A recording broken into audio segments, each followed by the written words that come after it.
In just a few volatile weeks, the American stock market has lost over $4 trillion in market value.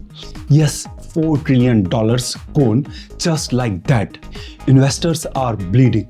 Confidence is shaking, and once again, the fear of recession is back on the front page. But is this a short-term panic or a sign of something much bigger and much worse? Let's unpack this financial earthquake piece by piece.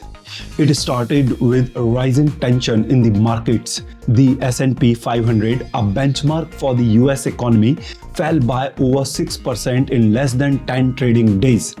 The Nasdaq, heavy with tech stocks, dropped even harder. Apple, Nvidia, Microsoft, Tesla, all giants all took a hit. The total loss across major indexes, over $4 trillion in shareholder wealth wiped out. But markets don't just fall for no reason. There's a storm of factors behind this collapse. Let's break down the key triggers. While inflation cooled last year, new data in 2025 shows it's heating up again.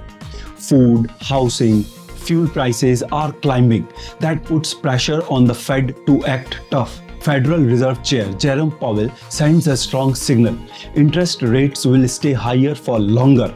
Translation: borrowing stays expensive. Mortgages, business loans, and credit card debt all stay painfully high.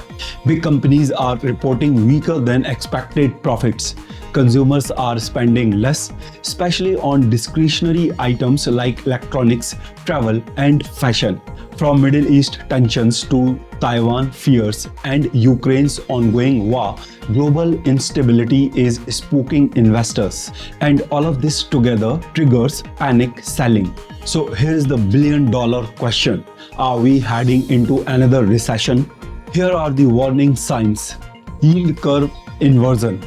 When short-term interest rates are higher than long-term ones, a textbook predictor of recession.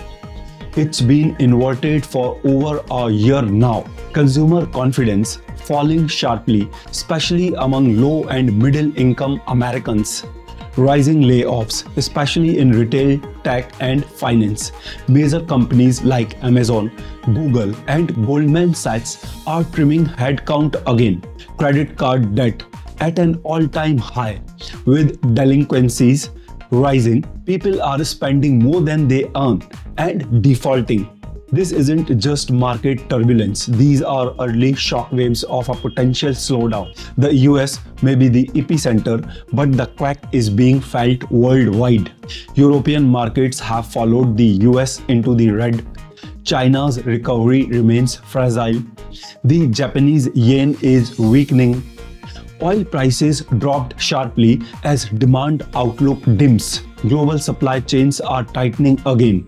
Even BRICS nations, especially those trying to de-dollarize, are cautious because whether you like it or not, the US economy still drives global trade.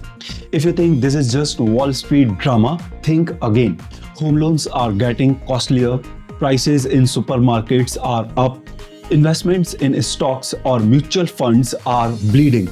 Credit card interest rates are at record highs. And if you are running a small business, expect slower sales, tougher financing, and more cautious customers. In short, your money, your job, your future all get affected. Here is the good news. America has survived worse. The dot-com bust, 2008, the COVID crash.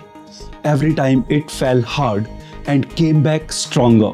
The future may still hold promise if the Fed navigates inflation without crushing growth. Tech innovation continues in AI, green energy, and automation.